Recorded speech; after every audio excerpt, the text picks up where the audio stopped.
So I wanted to introduce our speaker today.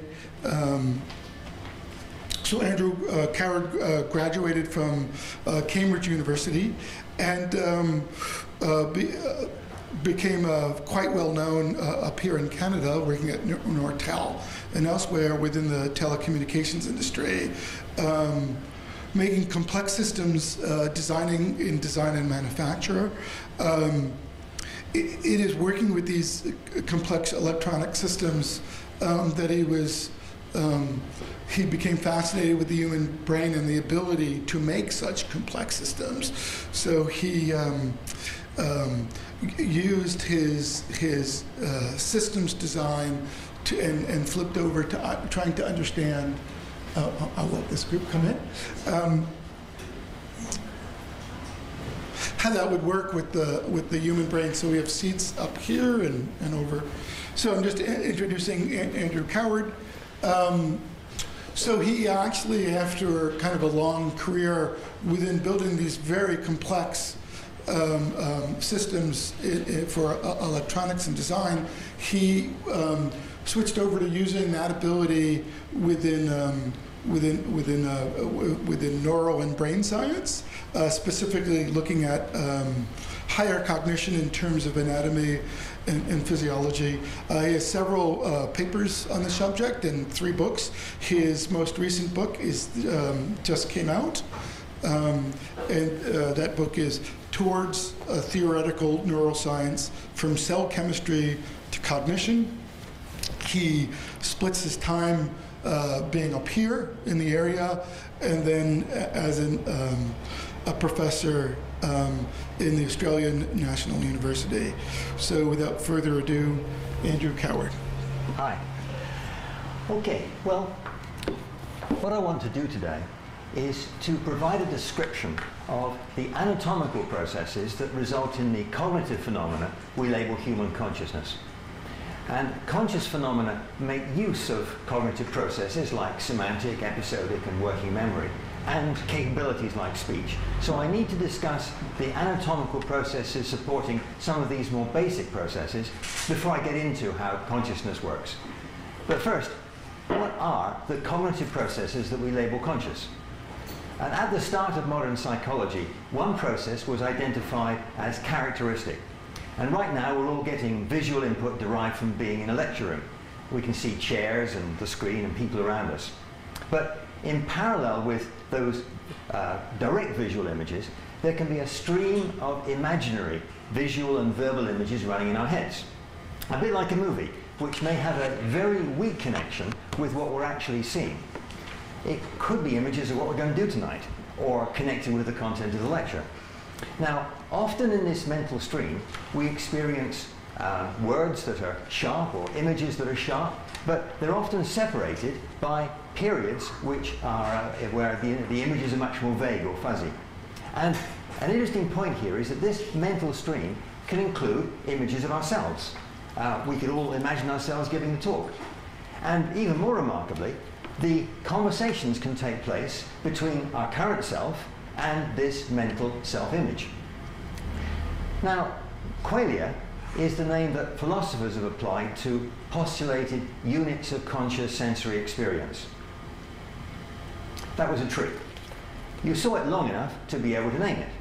If you were out walking, that quick glance would be enough to avoid walking into it. But if you focus your attention on the tree, you can get a more vivid tree experience. But it's hard to describe that experience in words, beyond just saying it's richer. Although it can initiate a stream of consciousness that, at least at the start, has to do with trees, and which we can describe. Now, there are some cognitive level questions we can ask about these richer experiences. For a given visual object, is the experience the same every time? Is it the same for different people? Why can't I describe its content in more detail? So I plan to talk about these 3 processes today and how we can understand them in terms of what's going on deeper in the brain. Now, there are a number of major brain structures like the cortex, the hippocampus, the thalamus, the basal ganglia, and so on. So the question is, what are these different structures doing? What are the processes in these structures that interact to generate conscious phenomena? If I pick one of those structures, like the cortex, what are the processes in different cortical areas? Areas are organized into columns. So I can ask, what are the supporting processes in columns? Each column's got lots of neurons, so what are pyramidal neurons doing to support consciousness? Each neuron has got a dendritic tree with lots of branches. What are the branches doing? And each branch has got synapses where inputs arrive from other neurons. Synapses and neurons have got lots and lots of molecules performing all sorts of chemical functions. So what are all these chemical processes doing, contributing to consciousness? And I could ask analogous questions about all the other brain structures. So can we understand consciousness in terms of processes on all these different levels of detail? And can such understanding help us to answer the cognitive level questions, such as the ones I asked earlier? Now, if you look at what the brain is doing in general, at each point in time, it's got to identify circumstances in its situation that have some degree of similarity to circumstances experienced in the past. And then from behaviors that work well in the past in those circumstances, it can pick some similar behaviors. Now, in information terms, the brain has to detect conditions in the information currently available to it. And that information may come from the environment, it may come from the body itself, or it may even just indicate the state of the brain. Then somehow the brain has to maintain associations between different groups of conditions and different behaviors. Now, to achieve this, the brain uses two types of information process. One process is condition definition and detection. And this process defines conditions and detects any conditions that are currently present, including any that are just being defined. And it's important to realize that in the brain, these two processes are entangled. You don't get definition without detection, and you don't get detection without definition. And the second type of process is interpretation of condition detections into behaviors. And what I mean by that is that any condition detection has recommendation strengths in favor of many, many different behaviors. The behavior recommendation processes determine and implement the behavior with the largest total recommendation strength across all the currently detected conditions. And in the brain, these two types of process at high level are performed in separate structures. The cortex-like structures do the condition definition and detection, and the subcortical structures perform the behavior recommendation processes. Now, I'm going to call some large groups of conditions receptive fields. So a receptive field is a kind of pot of conditions where the field is detected if a reasonable proportion of the conditions is detected. So the cortex defines and detects receptive fields. In the subcortical structures, each receptive field is associated with recommendation weights, and it determines the most strongly recommended behavior. Now, most often, the implementation of a behavior is the release of information into the cortex, for example, sensory information when we pay attention to something, or between two cortical areas, or out of the cortex to drive a motor behavior. So the behavioral implementations go back into the cortex. Consequence feedback that follows a behavior can change the recent recommendation weights. But these changes are themselves behaviors that must be recommended by receptive field detections and that correlate with the presence of a reward, for example, and selected and implemented by the subcortical structures. So these reward behaviors are exceptional in that their implementation is back into the subcortical structures themselves to change the recommendation weights. Now, consequence feedback can't be used to change receptive fields. And the reason is that consequence feedback is always specific to the recent behavior. But receptive fields have recommendation weights in favor of lots and lots of behaviors. So using consequence feedback to guide receptive field detections is going to generally do more harm than good. It may improve the field for the recent behavior, but it'll probably make it worse for lots and lots of other behaviors. Now, different areas in the cortex define and detect receptive fields on different levels of complexity. And different levels of complexity are effective for recommending different general types of behavior. Receptive fields have to be defined by experience. In other words, they've got to change over time. Now, the problem is that in any one point in time, a receptive field has already got recommendation weights in favor of lots and lots of behaviors. So changes mean that these existing recommendation weights may be less valid. So receptive field changes have to be very carefully managed to avoid or minimize the undesirable effects. So the hippocampal system does the management by defining and detecting receptive fields that recommend changes to other receptive fields. In the subcortical structures, different parts of these structures specialize in different subprocesses. Now, the basal ganglia determines the behavior with the highest current recommendation weight. And within the basal ganglia, there's a separation between regions that select strategic or tactical or more detailed behaviors. Now, as I mentioned earlier, the implementation of the behavior is often the release of information between, let's say, two cortical regions. Now, the thalamus manages those releases, but under the general control of the basal ganglia. And what I mean by that is that the basal ganglia determines there will be a release, say between two cortical areas, and the thalamus determines which exact set of receptive fields are going to be released. Now, sometimes the exact timing of release is very important, and the basal forebrain manages the timing. The cerebellum records sequences of behaviors that have often been used successfully in the past, and can perform these sequences without needing the basal ganglia to select every individual behavior in the sequence. So the sequences can be performed very much more rapidly. So this is the information process architecture of the brain. And each anatomical structure performs a different type of information process, and each cognitive process will tend to use information processes performed by most, if not all, of these anatomical structures. And what we'll find is that we can describe conscious phenomena in terms of information processes in different anatomical structures, and then having done that, we can describe each information process as a combination of processes in more detailed structures, all the way down to neurons and beyond that to neurochemicals. So let's see how this works in detail.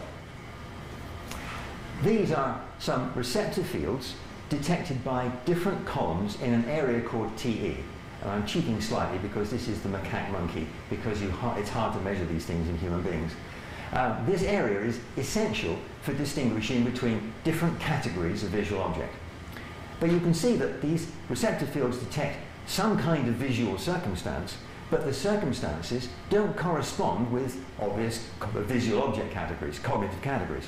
But somehow, these receptive fields allow the brain to distinguish between different categories. Pyramidal neurons within a column detect receptive fields that are slight variations on the column receptive field. And pyramidal neurons have dendrites, and these dendrites are a kind of tree-like structure with lots of branches. And inputs arrive at synapses on the branches, and the inputs on a branch are integrated separately.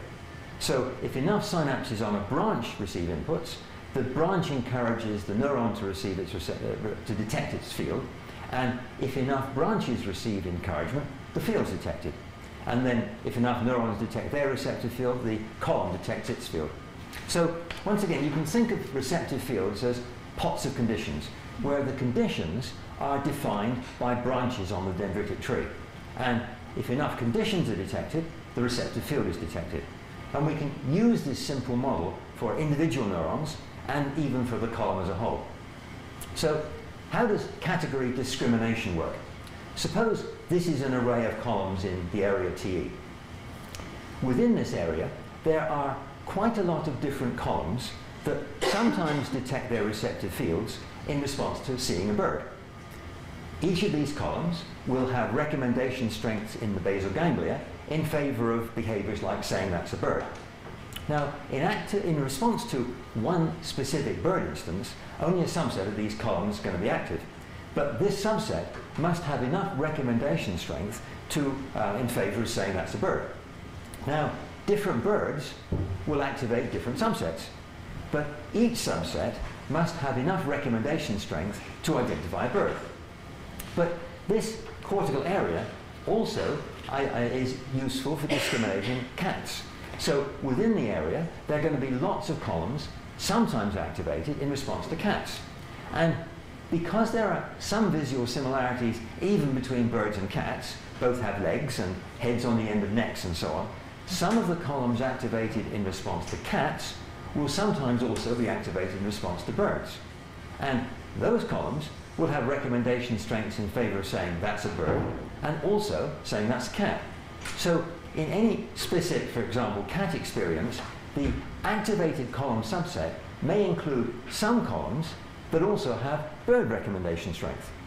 So the key requirement is that in response to any instance of a cat, the predominant recommendation strength has to be in favor of saying that's a cat. In other words, the groups of columns activated in response to cats must be sufficiently different from the groups activated in response to birds that it's possible to assign recommendation strengths that will give you good discrimination. And in the cortex, each area develops receptive fields that can discriminate between different circumstances of a particular type, if the difference is behaviorally significant. One area might be good at distinguishing between different types of visual features, other areas between different types of visual object, or different types of groups of object, or even more complex circumstances. And at high complexities, the only useful way to describe a receptive field is detecting the activity in a group of simpler columns that are often active at the same time. I'll return to that point later. Now, when you're experiencing a complex event, a snapshot of the receptive field detection might conceptually look like this. There's receptive field detections directly in response to all visual and auditory and sensory inputs, and these detections drive detections of more complex receptive fields. Now, if all receptive fields remain the same and all recommendation strengths were unchanged, then later, if you could somehow exactly reproduce this pattern of receptive field detections, the brain would have an experience exactly the same as in the original event. Of course, you'd have to find a way to reactivate these fields in the absence of the sensory inputs, and that's a point I'll return to later. Now, as I pointed out earlier, receptive fields must change over time, but changes threaten the integrity of the existing recommendation weights. So, the safest way to make a change is to ensure that the receptive field will continue to be detected in any exact repetition of circumstances in which it was detected in the past. And I'll call this receptive field expansion because the field is detected in all past circumstances plus some additional circumstances. So expansions will mean only adding conditions to an existing pod. Now, this is quite a good approximation, but it has a problem in that it could result in receptive fields that are detected almost all the time. And that's not going to be any good for discrimination. So you need to qualify it so that if a receptive field is detected too often, you increase its overall threshold so that it's detected a bit less often. Now, when should expansions occur? Well, detections recommend behaviors. So if there's only a small number of field detections, there may be too limited a range of recommendations to generate a high integrity behavior. So if there's only a small number of detections, expand the receptive fields of some fields that are not being detected so that they are detected. Which columns should be expanded? To minimize undesirable side effects, keep the expansions as small as possible. So find the columns for which adding the smallest number of conditions will be sufficient to get it detected. And how long should changes be kept? Well, some may have long-term behavioral value, others need not be kept as long. So there's a lot of factors that have to be allowed to influence receptive field changes. So let's have a look at this from a pot of conditions point of view. And let's suppose these are columns, and in this array of columns, 2 receptive field detections is the minimum to give you enough recommendations, and if 4 or more conditions are detected in one field, the field is detected. So if you see a familiar type of bird, there's enough condition detections to reach the minimum number of field detections. A novel bird doesn't have 2 receptive field detections, there are not enough conditions, but column E has got quite a lot of condition detections, and one more would be sufficient to get a field detection. So there's condition recording in module E. Okay, so that's conceptually. Let's think about how that could work in a cortical column. In a typical cortical column, you can regard it as having three major layers of neurons. It's got neurons in layer 4, which detect receptive fields that are combinations of the external inputs to the column. Then neurons in layers 2, 3 detect receptive fields that are combinations of layer 4 receptive fields. And layers 5, 6 detect receptive fields that are combinations of layer 2, 3 receptive fields. And the layer 5, 6 detections are the column receptive field detections. Now, fine, that's the detections, but think about a column where it's not detecting its receptive field, there's no 5, 6 activity, but it's got significant activity in layers 2, 3. A column in this state may only require a relatively small expansion for its field to be detected. So, shrink the column a bit. There may be other columns that are better candidates because they've got more middle layer activity, like this one. So, the brain has to determine whether any expansions are needed, and if so, which columns to expand. And the most effective mechanism is if all the columns across the cortex provide information on their internal activity to a central change manager, and this manager identifies the best columns for expansion and sends signals back to those columns to drive the expansions. And in the brain there are some special purpose cortical areas that collect information about internal activity of columns all across the cortex, and these areas then pass the information back to the hippocampus, and within the hippocampus there's a competition which identifies the best columns to be expanded, and the results of the competition are given to an area called CA1, and CA1 transmits the selections back to the cortex again. Now, how is this information from CA1, how can it be used at the level of a neuron within a selected cortical column? Well, as we discussed earlier, conditions are instantiated on branches. So a receptive field expansion can be implemented by adding conditions. The circle branch is what I'll call a provisional condition. The connectivity is in place, which could define a condition, but the weights of inputs from cortical neurons are very small. But it has got some strong inputs from the hippocampal system. So how does this help? Well, let's assign some notional weights to these inputs. The cortical inputs are close to 0, let's say, but the hippocampal weights are 4W in some arbitrary W units. In addition, this branch would inject potential deeper into the dendrite if the weights of the active inputs reach the threshold of, say, 7.5W. So in this situation, no matter what inputs are coming in from the cortex proper, the branch won't do anything. But on the other hand, if in addition there are some inputs from the hippocampal system, the threshold's exceeded and the branch indicates a detection. Now, if the neuron then fires, because this condition is relevant and it's contributing to a receptive field, the signal comes back from the neuron that increases the weights of the synapses that were recently active. Now, what that means is that if the same combination of inputs occurs in the future, the branch will detect a condition independent of whether it's getting inputs from the hippocampus or not. In other words, a new condition has been defined and the receptive field of the neuron has been expanded. And the mechanism for increasing the weights of recently active synapses is well understood at the chemical level, but I'm not going to talk about that today with time. Now, so far, I've talked about receptive fields that can recommend behaviors, but I've talked about only those where you detect the receptive field within current sensory inputs. But what if those receptive fields don't have appropriate recommendation strengths for the current situation? Well, to give an example, suppose the brain needs to make a tool that can cut down a tree, but there's no tree nearby to provide sensory input to guide the tool making.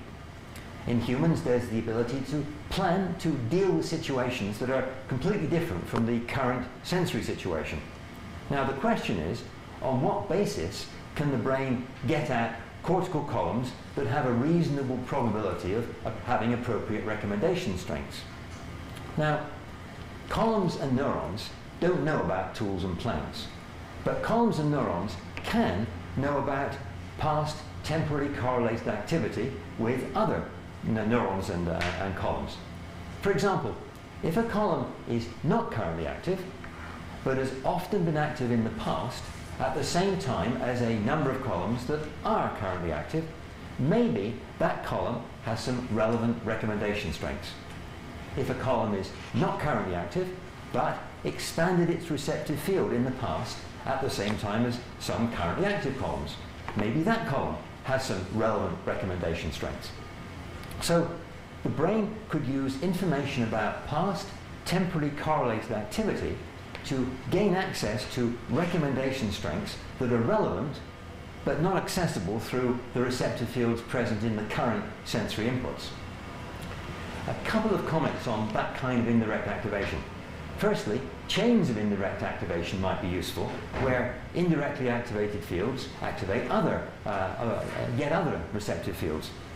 But secondly, this kind of indirect activation risks generating a completely chaotic pattern of column activation, so it needs to be carefully managed.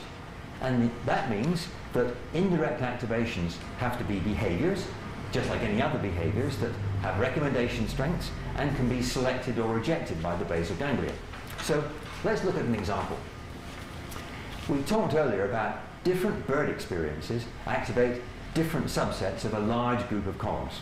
Now, although the subsets are always different, because there are some similarities between birds, some columns tend to be activated relatively frequently when a bird is seen. Not every time, but relatively often, like the columns I've indicated with the green arrows. Now, suppose that the word bird was heard each time the visual bird was seen. Some other cortical area detects receptive fields within the auditory inputs. Again, different groups of columns will be activated each time. But because there are some similarities between the sound that was heard at each time, there are some auditory columns that will be detected relatively often. So what you've got are some auditory columns that are often active at the same time as some visual columns.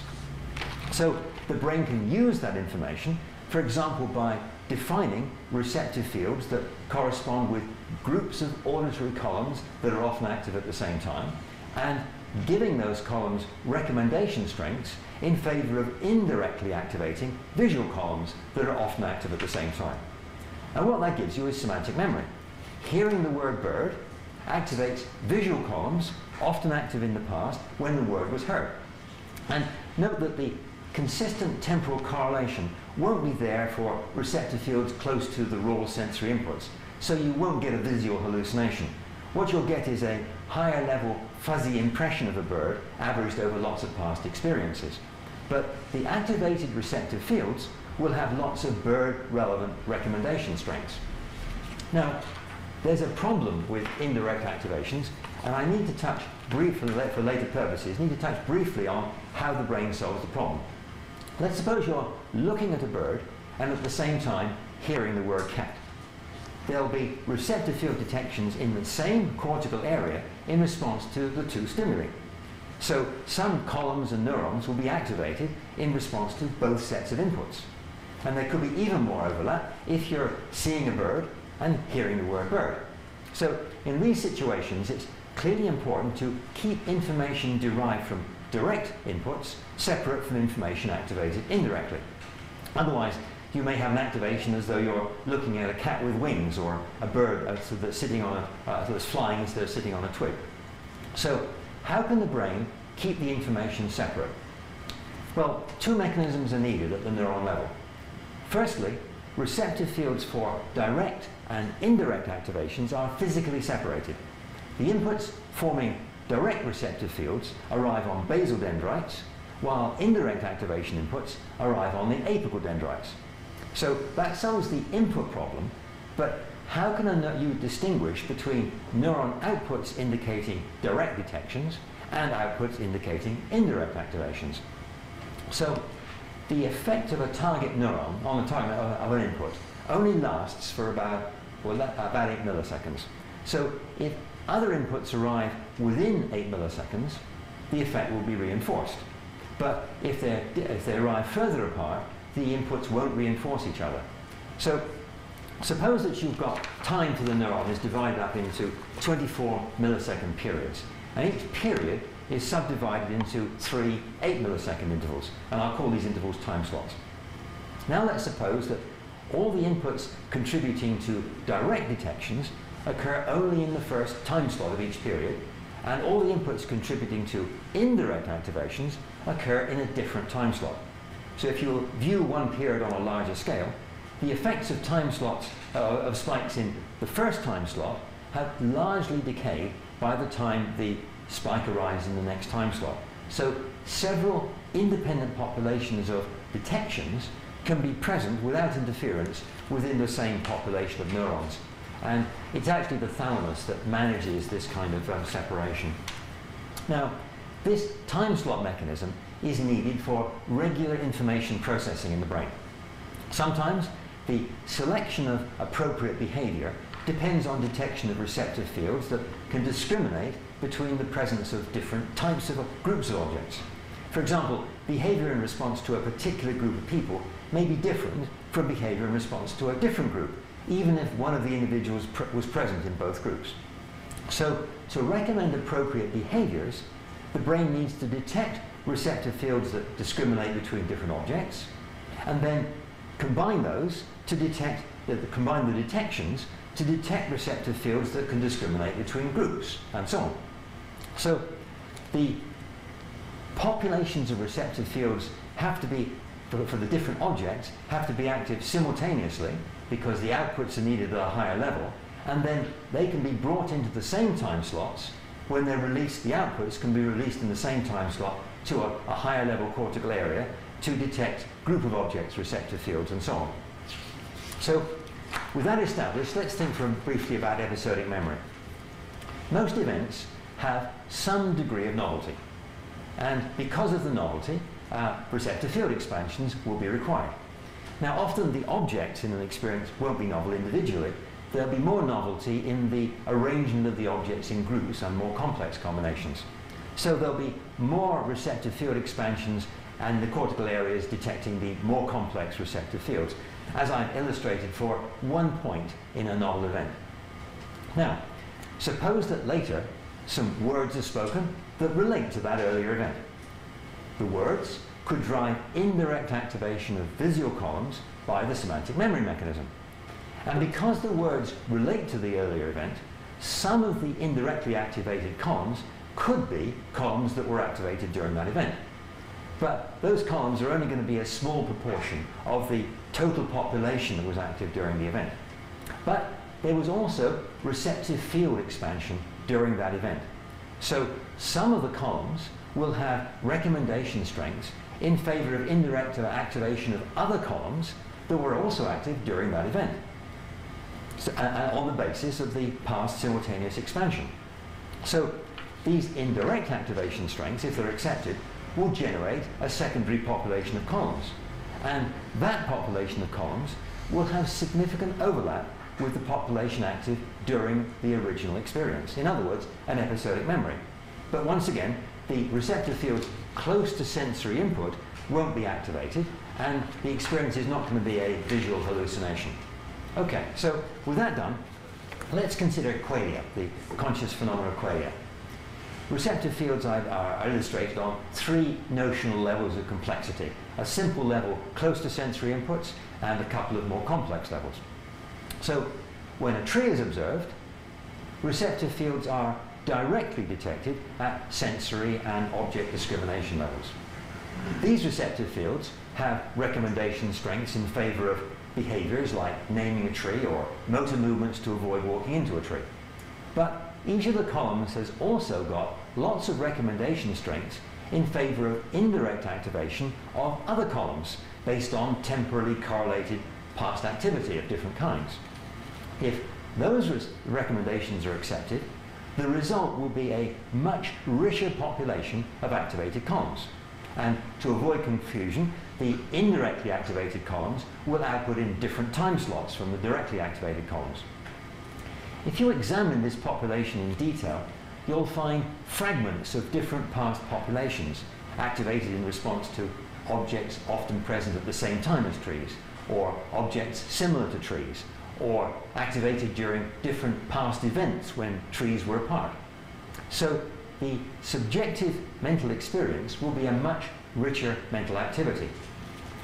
The indirectly activated population includes lots of these small subsets of column populations active during different past experiences, but none of these subsets will have enough total recommendation strength to describe any one past experience. So it's hard to verbally describe anything about the subjective experience in detail. Now, this experience is going to be very sensitive to the exact columns directly activated to spark the experience off, and is also going to be very sensitive to the past experience of the brain that established the recommendation strengths. So it'll be different on different occasions, and very different between different brains. And that leads directly into the experience of the stream of consciousness.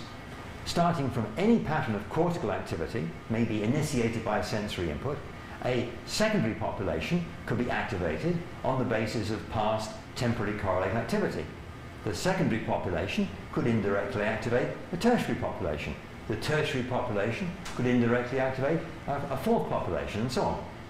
So the subjective experience is going to be of a stream of mental activity, probably growing more and more fuzzy at each stage. But the stream can be focused by different mechanisms. For example, at some point, suppose acceptance of whatever happens to be the slightly stronger speech recommendation is forced, and the speech from the visual population. Now that's going to indirectly activate some verbal columns.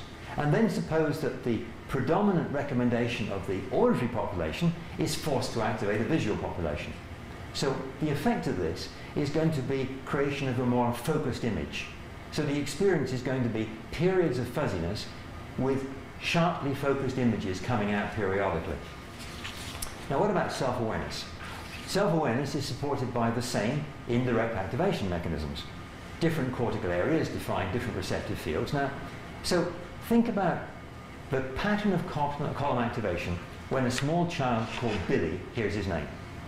At those times, auditory columns are directly activated by the name, but lots of other columns across the cortex are also active. Now, some of these columns will be active relatively often when the name is heard. Maybe some body positions are present more often, some emotions may be more common, some visual receptive fields may be present more often.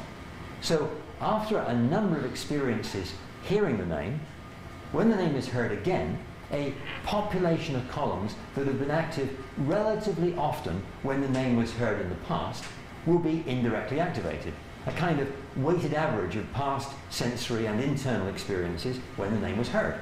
In other words, a kind of average of the populations active when attention was being directed to self in the past. Now, a sequence of indirect activations in Billy's brain could result in this kind of population being activated, but because, first of all, the sequence might activate the name Billy, and then the name Billy could activate columns that would result in this kind of population being activated. Now, at that kind of point, there's going to be two separate populations of column activations in different time slots. One is directly activated by the current experience, and the other is an indirectly activated average of past experiences. And each population could have recommendation strengths in favor of speech. And the indirect Billy population could be synchronized with some parts of the current sensory input, leading to recommendation strengths correlating with how a kind of average of past selves would respond to the current situation. And these recommendation strengths could include speech that could be experienced as inputs to the current direct self. So what we've done is, starting from this information process architecture, I've outlined a way to map activities in support of consciousness from high-level anatomy down to detailed neurochemistry, which makes it possible to understand the conscious phenomena in terms of brain structure activities, and also to provide some answers to some of the cognitive level questions I asked at the beginning. And this book was published about a month ago, and it gets into a lot more detail about the anatomy, physiology, neurochemistry, and how they come together to support cognitive processes. Thank you.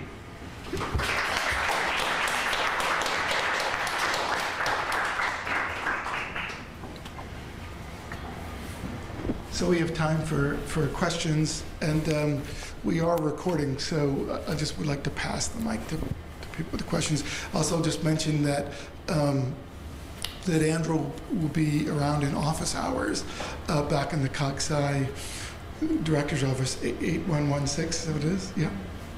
Oh, there you go, 8116. If you want to talk to him more specifically. Do you have any questions? Yep. So let me just pass the mic to you if you don't mind.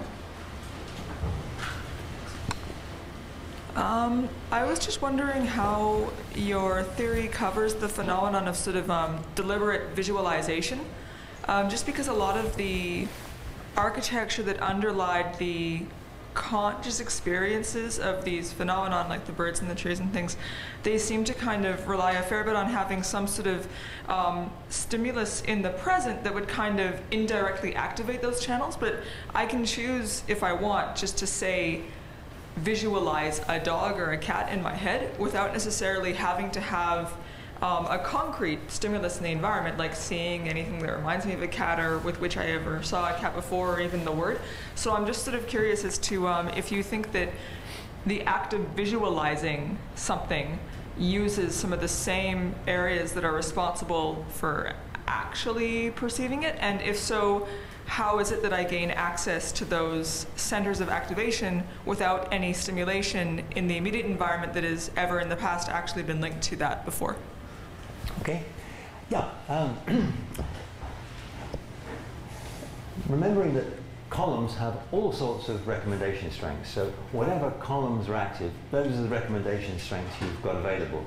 So essentially what's happening then is that you're thinking about something, and somehow or other the columns end up having recommendation strengths in favor of perhaps thinking of a dog. Now that may have come, for example, you're out walking, and you remember you've encountered people with dogs in the past. So maybe some of the columns, if you're thinking about walking, some of the columns that were active when you're walking in the past have indirect activation strengths in favor of activating images of or columns that were active when you were looking at a person with a dog. So you can have all of these kind of cross recommendation strengths.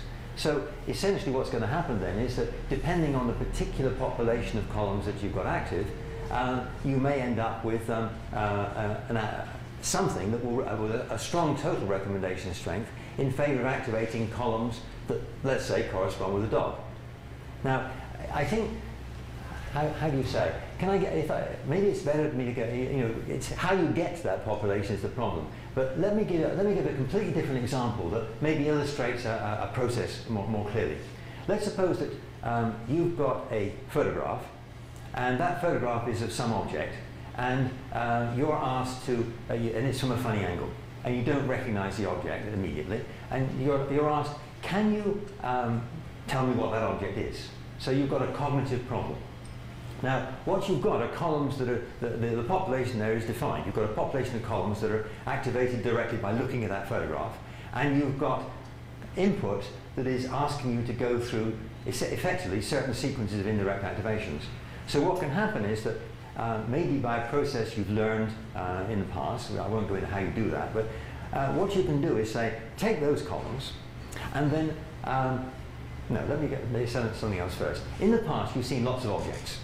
And each time you see an object, different columns were activated.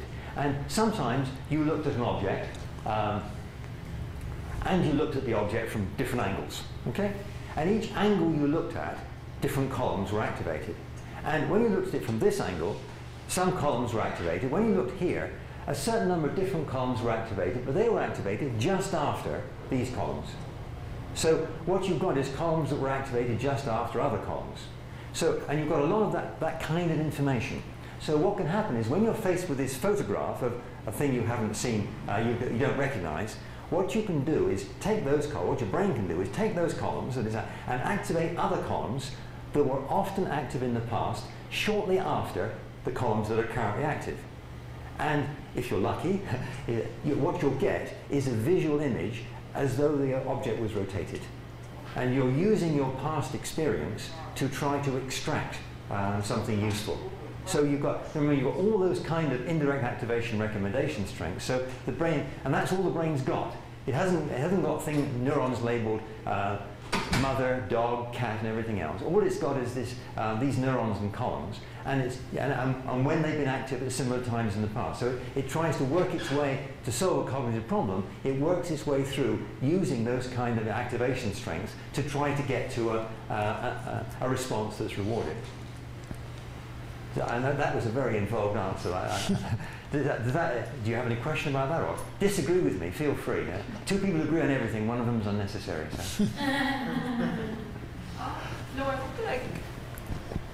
I think that sort of answers the question. I guess because I was just wondering about when it seems as though there isn't anything present that could call up some previously activated pattern for a particular thing, how I can get to that. Like, for example, just sitting here, I can call into my mind a fairly vivid image of something, like a tree or a cat, without, say, going out and walking and stuff and having that be the concurrent experience. But I suppose that, like, it becomes kind of this chicken and egg thing where, I mean, perhaps that deliberation itself has become some pattern that is now co-occurrent with the original experience, sort of the visual memory that I most recently saw of one of those particular animals or whatever. So I suppose it mostly answers my question. Actually, I was also going to ask you about sort of ambiguous or bistable images, and wondering if you believe that it's kind of a case where you mentioned earlier in your talk about how it has to be sort of the dominant interpretation that wins, like the maximum number. You had the bird, the cat, they kind of will have some overlapping, but so for things like where you have the, you know, the duck rabbit or the face vases, if it is kind of, you think, equivalent in those two senses, so it sort of flip-flops from one to the other. But is that also a kind of phenomenon that you want to try and explain with this framework? Yeah, I think that what's happening there is that you've got basically a lot of columns activated, and some have got one kind of recommendation strength and some have another, and they're fairly evenly balanced. So it tends to flip back and forth between the two, because it's sort of what I think is also happening here is that generally speaking, the most things you can discriminate fairly easily, and so the illusions are really getting at things where there is this kind of balance. But what happens is that in the brain, you've got the basal ganglia, and the basal ganglia has vast numbers of inputs from the cortex, and each input is recommending different behaviors.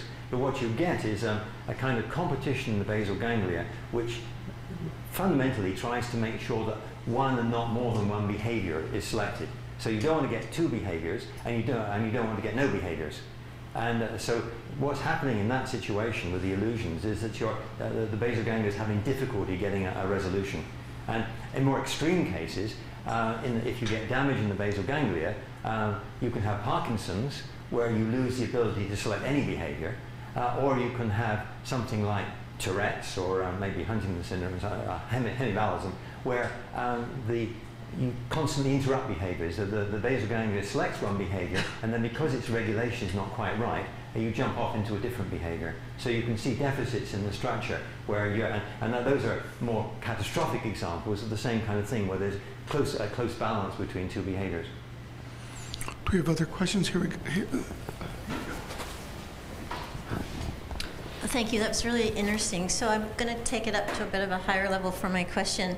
And I guess there's an assumption in your model that feedback on successful behaviors is required based on conditions, right? So I guess you didn't really talk about where that feedback comes from. And yeah. Yes, that's a fun question. How long have I got here? I think that, if you like, this is a very sensitive business for the brain.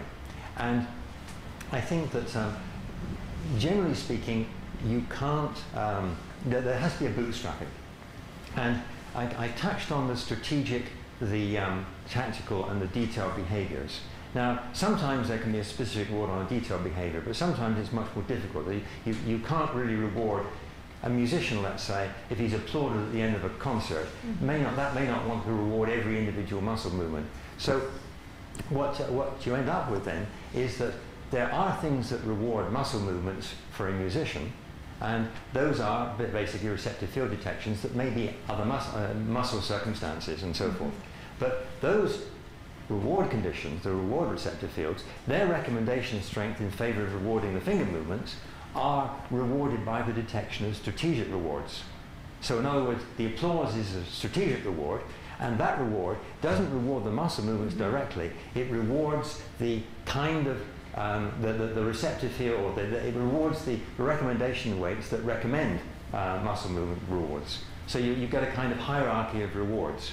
And some of the bootstrapping, this is quite a problem. So you get some genetically defined reward conditions. For example, a smiling face is probably hardwired in our brains.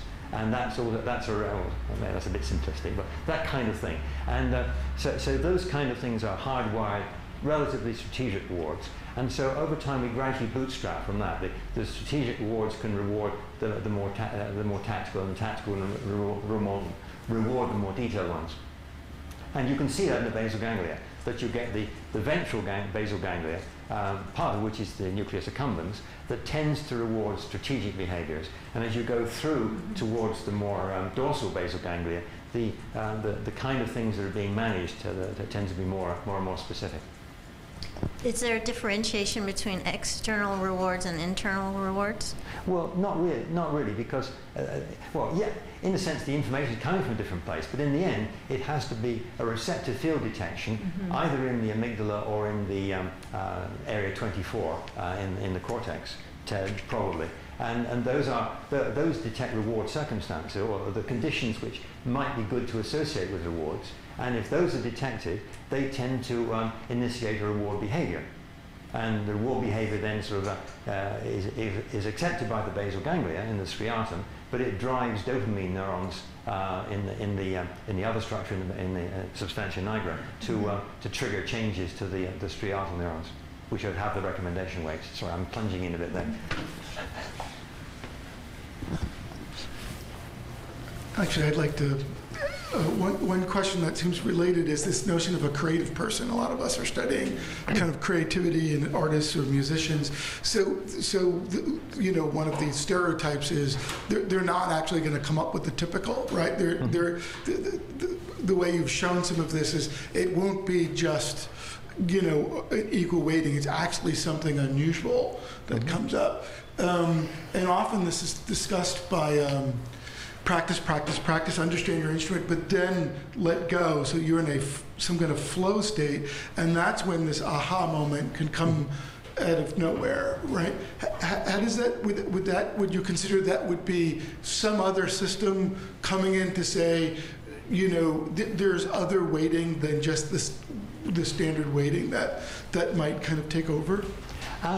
Not necessarily. Well, actually, no. I think that if you like, how many different behaviors can you come up with? And some of that can be what kind of receptive fields have you got? And one dimension of creativity could be that maybe you have receptive fields in this cortical area. Now, maybe that in some people, this area over here provides lots of inputs to that area, and other people it provides less inputs. So the kind of receptive fields that can be defined in this area may vary. So a more creative person, for example, may have more experimental connections between cortical areas, giving them the option of coming out, or their brain the option of coming out with rather more strange receptive fields that have the ability to make discriminations that are rather different in behavioral terms. So some of that may be genetic, and some of it may be a matter of experience. Because as a bit of a complete tangent, I think the brain has to establish some of the connectivity, but the trouble is it doesn't know what connectivity it's going to need in advance. And I think that actually that's one of the roles of dream sleep, because rather than establishing connectivity at random, the brain establishes provisional connectivity on the basis of the sort of neurons that have been active at similar times in the past, which increases its chance of getting a connection that's useful. And I think the brain, in sleep, you do a kind of rapid rerun of an average of past experience, which gives you the brain the information needed to establish some more useful, potentially more useful connectivity, which it can then use in subsequent waking experience. One or two more questions? Anyone have more questions? Yeah. And then Mark, yep. One question really overlaps with that one.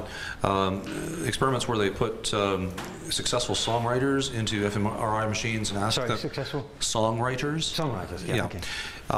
Something most of us couldn't hope to do, or if we wrote one, it would be useless, but we stand in awe of people who can repeatedly come up with wonderful songs.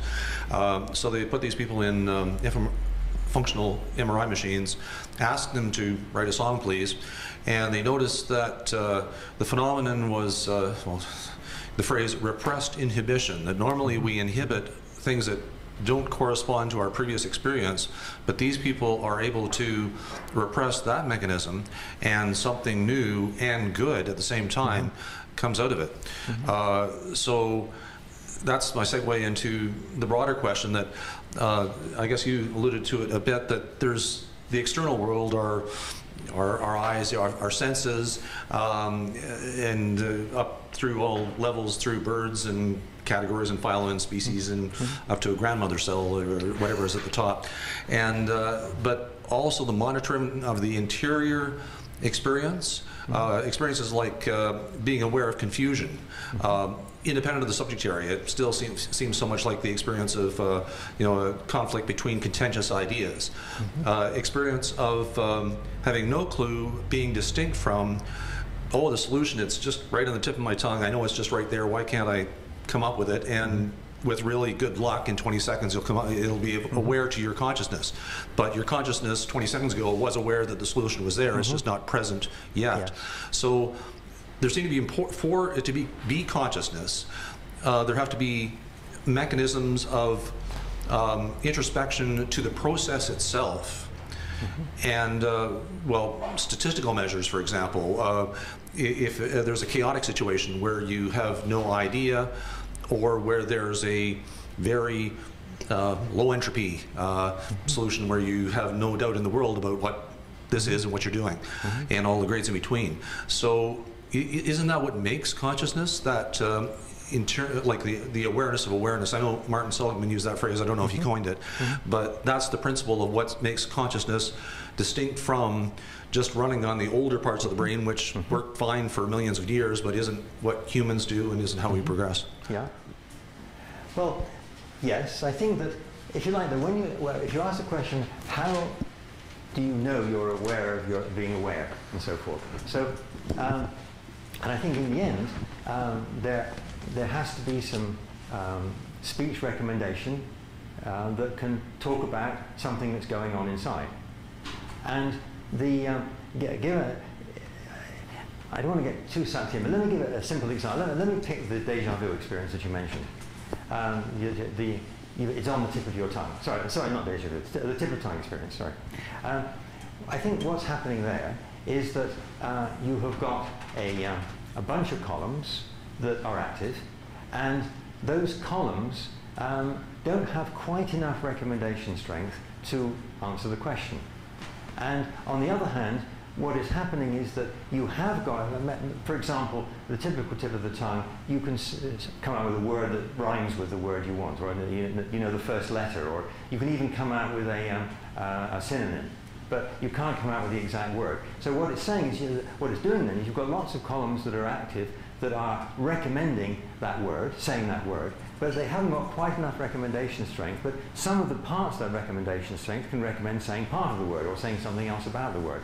And so you've got that situation, but on the other hand, the other areas of the cortex can detect that you've got an activation that doesn't have quite enough recommendation strength. That's a circumstance. And other areas of the cortex can discriminate between different circumstances of that kind. So those other areas can then say, can recommend saying, I'm having a tip of the tongue experience. So yeah, basically it comes back to the more complex levels of the cortex can recommend, are detecting conditions within the brain itself, in other parts of the brain.